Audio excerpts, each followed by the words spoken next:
Hi அஸ்ஸலாமு அலைக்கும் friends, எல்லோரும் எப்படி இருக்கீங்க? எல்லோரும் நல்லா இருக்கீங்கன்னு நினைக்கிறேன். நாங்களும் நல்லா இருக்கோம். ஸோ இந்த வீடியோவில் லஞ்சுக்கு ரெடி பண்ண பாசிப்பயிறு கடைசல் தான் நான் காட்ட போகிறேன். ஸோ வாங்க எப்படி செய்கிறதுன்னு சொல்கிறேன்.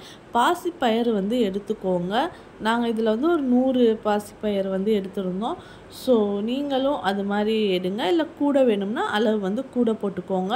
ஸோ பாசிப்பயிறு இன்க்ரீடியன்ட்ஸ் நம்ம மல்லின்னு சொல்லுவோம்ல, மல்லி, வெங்காயம், தக்காளி, சீரகம், மஞ்சப்பொடி, பச்சை மிளகா, பூண்டு, ஒரே ஒரு பூண்டு நம்ம பாசிப்பயிரையும் மல்லியையும் நல்லா கொஞ்சம் ஃப்ளேமில் வறுத்தக்கப்புறம் நம்ம இந்த இன்க்ரீடியன்ட்ஸ் தண்ணி ஊற்றிட்டு இந்த இன்க்ரீடியன்ட்ஸ் எல்லாத்தையும் போட்டுடுறோம்.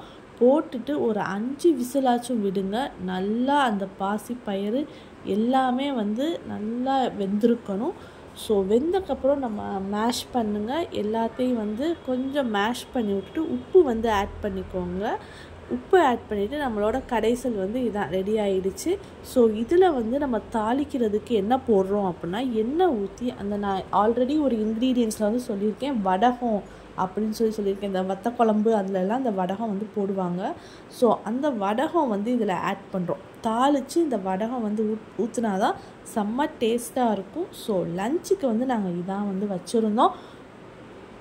கடைசல் பாசிப்பயிறு கடைசலும் வித் வெண்டைக்காய் பொரியலும் வச்சுருந்தோம். ஸோ நீங்களும் எப்படி இருக்குன்னு ட்ரை பண்ணி பார்த்துட்டு கமெண்ட் பண்ணுங்கள். நிறைய பேர் சப்ஸ்கிரைப் பண்ணாமல் இருக்கீங்க. ஸோ எங்கள் சேனலை சப்ஸ்கிரைப் பண்ணுங்கள், லைக் பண்ணுங்கள், கமெண்ட் பண்ணுங்கள். ஈஸியான லஞ்ச் ரெசிபி ரெடி ஆகிடுச்சு. எப்படி இருக்குன்னு கண்டிப்பாக சொல்லுங்கள். Bye by.